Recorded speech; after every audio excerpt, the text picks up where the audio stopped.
Start talking to people. It's not on yet. Go ahead. Good evening, Splendora ISD community. I'm Dr. Jeff Burke, Superintendent of Schools for Splendora ISD, and we're doing this Facebook Live to give you some important updates regarding the state of district operations in the midst of this outbreak. To my right is Dr. Tammy Gregerson, our Assistant Superintendent of Teaching and Learning.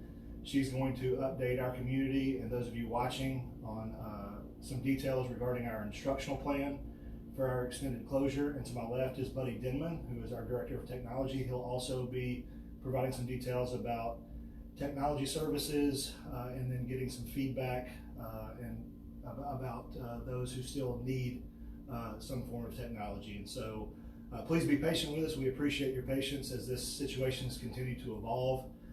Things have changed by the day, by the minute, by the hour, and we're doing our level best to keep up with those changes and inform you in a timely manner.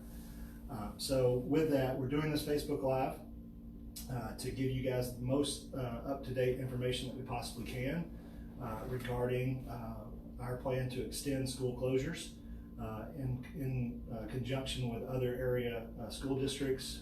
And again, during this time, I just would ask that you be patient with us as we continue to figure this out, just like the rest of you. So again, we'll have an opportunity for you to ask questions. We do have someone monitoring the feed, and we'll do our best to provide clarity. We know this is an anxious time for everyone, and we know our job is to relieve that anxiety for you guys, for your students, and we're going to do our best to do that. So we appreciate you joining us tonight. It's our honor to be here and an honor to serve this district. So if you'll pardon this, I'm going to read our announcement. This will be going out via all of our social media platforms and email and Blackboard at 6:10 tonight. So Splendora ISD will extend the suspension of normal district operations through Friday, April 10th, in an effort to support the nation's need to flatten the curve of the COVID-19 pandemic. The area continues to see an increasing number of confirmed cases of COVID-19, and health officials report that this number is expected to continue to increase as more testing is made available. The Centers for Disease Control and Prevention has outlined the need for all communities to implement a social distancing protocol. The President has publicly shared that the community should not gather in groups larger than 10 people. The district will remain flexible as leaders plan for long-term delivery of instruction and continue to navigate the many details of this unprecedented situation. Splendora ISD will provide curbside meal service March 17th through the 20th, that's tomorrow through Friday, at the Splendora ISD Instructional Services Building located at 26175 FM 2090 across from the post office. Breakfast service will run from 7 a.m. to 8:30 a.m. and lunch service from 11 a.m. to 1 p.m. Meals are free for children ages 1 through 18, and children must be present. This is curbside only, and walk-ups will not be allowed. Please continue to monitor your email and visit the district website and social media channels for more information on plans to deliver instruction and any changes to our feeding program. The health of Splendora ISD students, staff, and community is the district's top priority, and district leaders are working to ensure the community has the most current information available. At this time, I'll turn it over to Dr. Gregerson. I just need y'all to speak louder because it sounds like some of them can't hear. Okay, I apologize for that. No, that's okay, and you'll just repeat that will be going to. Yes, and so you will be, I'm sorry for that, for the audio.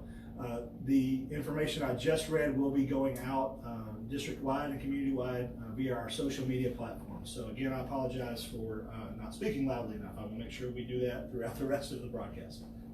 Dr. Gregerson. Sure. So currently we're working on the design of a virtual learning plan for your students.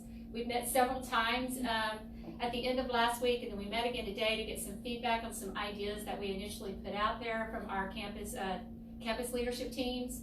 And so we plan to provide information to teachers later this week, as along with professional development, and teachers and campus leadership will be getting in touch with all the families to let you know the platform that we're going to use. We are going to use Google Classroom and Google Hangouts, so we'll be providing direction how you can access that. So just please know that we are doing everything that we can to use the resources that we have available, and we will design a learning plan that's going to support your child at home.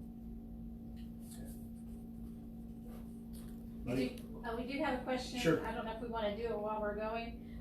Prom, graduation, those activities. Okay, I'll go ahead and address that. So the question was about prom, graduation activities. For the duration of our closure, all activities are canceled, including rehearsals, practices, games, anything of that nature is canceled through the duration of our closing. We will continue to monitor the situation, and we hope to be back to some level of normalcy after this time period. Again, as I mentioned earlier, this is a fluid situation, and we're going to do our very best to get in those major events the best that we can. But again, as we know, our community will know. Okay, so on the IT side of it, the technical side of it, as Tammy mentioned earlier, we are moving to a remote learning system, a remote learning program, using Google Classroom, so we can still get that quality education even at home. And we sent out a survey. It came out when we made the announcement that we were closing this week. If you haven't had a chance to fill that survey out, please do so, because it's valuable data that we'll be using to try and get the community what they need. So homes that may not have access to internet or devices for their students to participate in this, we want to be able to provide that to the community and to make it as smooth as a transition as something like this can possibly be. So please fill out that survey if you haven't yet. We desperately need that data. I have a question for you, buddy. Is Google Classroom the only platform we'll be using? So right now, Google Classroom is one that we're coming up with a plan because the majority of our teachers are comfortable using it.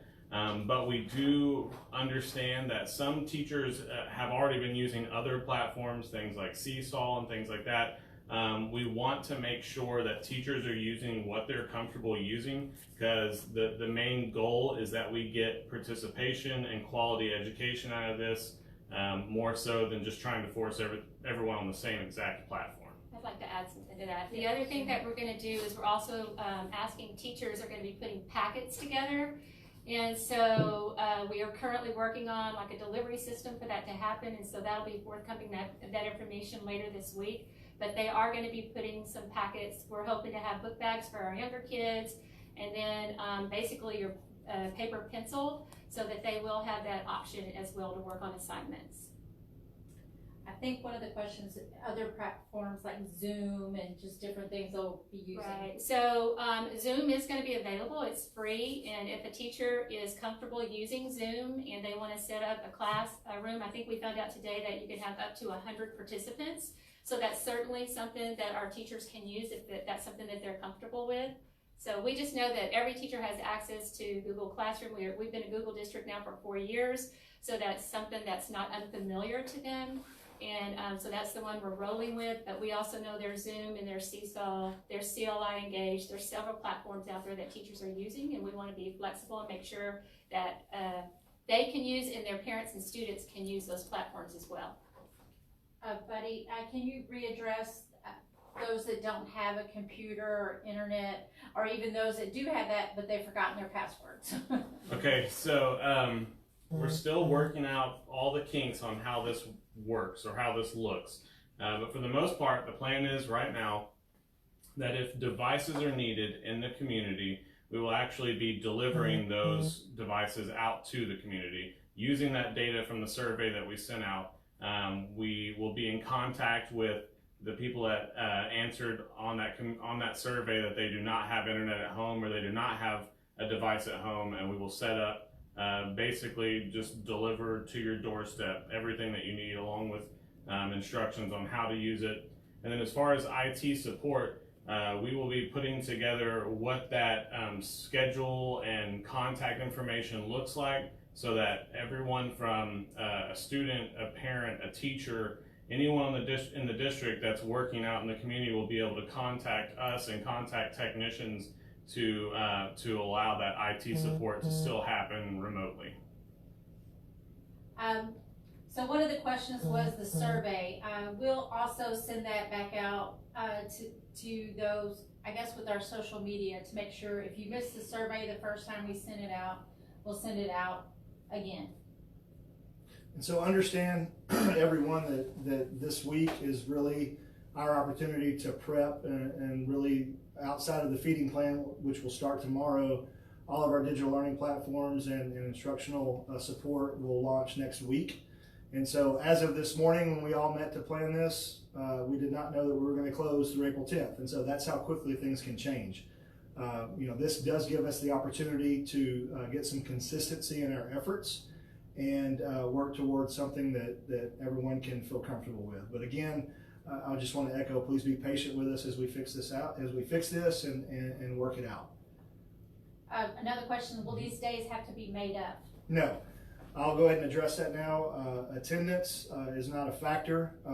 That's one thing we've heard very clearly from the Texas Education Agency is they want us to focus on taking care of our kids and our staff and our community, and they're empowering us as local districts to make those best decisions. And so no, attendance will not count against you, your children, and that's why we're moving to this instructional platform that's with technology, I'm sorry. And so what we do want to do though is encourage participation in this, and we're still working out some of the kinks in regards to grades, points for participation, that sort of thing. So we don't have those answers right now, but we will have those hopefully by the end of the week. There's another question about special services, specifically for special ed. Our special ed director, our director of special services, Jennifer Stewart, is working on a plan in conjunction with Dr. Gregerson on what to do to provide those mandated services. They may just look a little different. We had a question about DAP and REACH. Mr. DeBrock is working with Mr. Squire on a plan for those students as well. We have credit for graduation. I'm trying to read Ms. Johnson's upside down.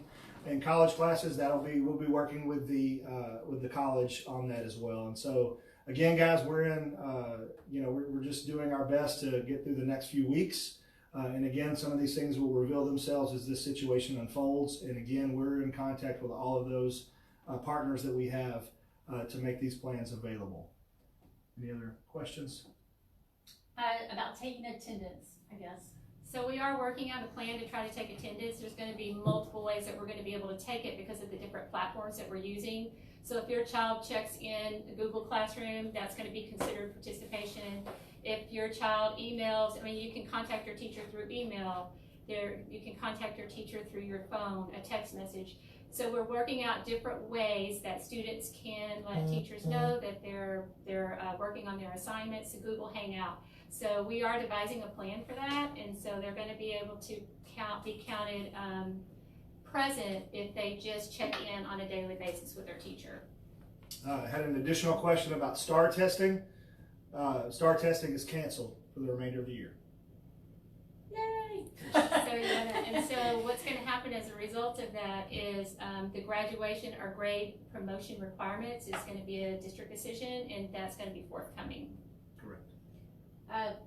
College kids traveling, they're not traveling right now because Lone Star is also moving, correct? Correct. Lone Star College is also closed and they're moving to a virtual environment. I have not seen their latest announcement, but as we get that, we'll be sure to share that with our community as well. Okay. I'm still looking. So just give us a moment as we scroll through. Again, graduation, we're still planning on having graduation, correct? Yeah, so I'll go ahead and address that again. We are still planning on having graduation. We don't yet know what that's going to look like, and some of that will depend on what the county and state agencies and federal agencies mandate in terms of large gatherings. We don't know when this situation will be to that point, but we are still planning on having it. It may just look a little different than it has in the past. The UIL activities, as I mentioned before, have been canceled, and I cannot remember the exact date. I believe it was March 29th, but that includes all practices as well. And so any of those sports activities that were UIL sanctioned, should we go back into school, there are plans to make all of those up. And so that is the intention of both the UIL and our district and all districts is to make those up when time and circumstances allow. Yeah, the instructional plan, we plan on launching it on Monday, so you will be receiving information from your child's teacher. So that will be launched on Monday. Correct. And and something I see has popped up a couple of times. Each student will have a device. It's not just one device per household. So if you have multiple kids in the house, each one will be assigned a device. So there's a question about RTI on the table. One of the things that we're going to ask teachers to do is provide us a schedule of their day, and we are asking them to incorporate something such as a Google Hangout during their day so that they can invite that small group of kids into that Hangout, and that way it is a way for us to support that RTI. So whether it's one-on-one or when the student's available. So we are working through all of those issues and coming up with some plans to help support RTI. I also see another question again about prom. I don't know the exact date of when prom was supposed to be scheduled, but if it is in that window that we're closed, it will either have to be moved or postponed, and I think we'll make every effort to get that in as well. And the calendar's not going to be extended. We'll try to make up as many of those activities in the window when we get back, and we're still anticipating our ending date is May. At this time, we're making no changes to our calendar. This is a temporary closure, we hope, but there's been no mandate from the state nor any indication that we will have to go beyond our last day of school. And so it may be that some of the activities that we had planned may go beyond the close of school. For example, baseball, softball. There's a potential if we can't get those games made up, but some of that will be dictated by the UIL as well. And so again, like I said, we'll get you that information as soon as we have it. So there's a question about dyslexia. Yes, so any of your students that receive special services, we are going to have a plan in place. Those teachers are going to be available to help support their individualized educational plans. So we will have a plan in place to support those students. I think this is for Buddy. I don't know if you've already asked this or answered this. When will they get the devices? So we're going to start that Monday, and we will try and be in contact with everyone, as many people as we can this week, and try and start rolling those out Monday. Like I said, it'll be a delivery basis, and I saw at some point a question come up: is there a specific time that they must log in? We are going to try and have, especially for IT support, technical support, we're going to try and stagger the technicians in my department so that we will have after-hours support as well, possibly up to around 8 p.m. or something, because we know, we understand that with childcare and a lot of work closures and things like that, not everyone will be able to log in the morning. The day may not look exactly the same, so we want to try and have that support throughout the entire day. Any other questions? Still running through. ACT, SAT, we're not going to be offering that. It's not going to be rescheduled, or do we think we'll have that window? That's a question I don't have an answer to at this moment. We will have those discussions, and so we'll let you know as soon as we know. There was a question that are kids automatically going to be advanced if there's not a STAR test? What's the So as Dr. Gregerson mentioned, the question was, are kids automatically going to be advanced? And so we just completed our third 9 weeks, and so there has been discussion of that grading may stop at the third 9 weeks. But again, those decisions have not been made. We do know that promotion to the next grade level will be a local decision, so the district will come up with the parameters within which we'll make those decisions.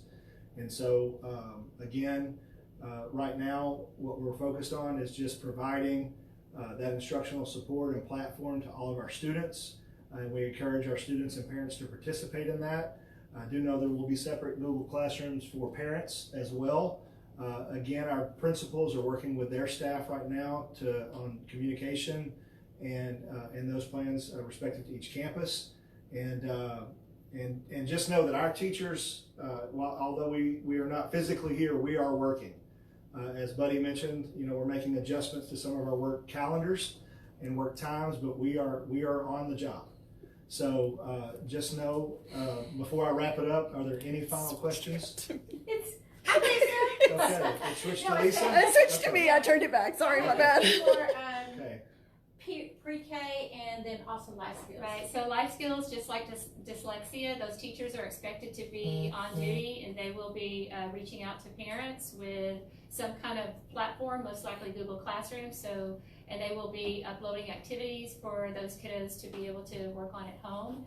We realize pre-K looks different as well, and so we are looking into the different platforms that we can use for pre-K that's going to help support parents with their little ones. I think there was, online's great, but what if they get stuck? Is teachers available to talk to, and is there information on the website so that they can call the teachers? So Availability. I'll speak to that. Something you can do in the community now to be a little bit proactive before this rolls out is you can download the Google Classroom app on your phone. You can download the Google Hangouts app on your phone. We already know that those two apps are going to be pretty crucial to what we're rolling out next week. So if you want to do that now, you can, and just be prepared for invites to start coming out to you from the district in those two apps. And so will there be an opportunity in those apps for them to ask questions and directly speak to your student's teacher, as well as IT support? So in a Google Hangout, just so you know, you can do a video conference so that you can see face to face.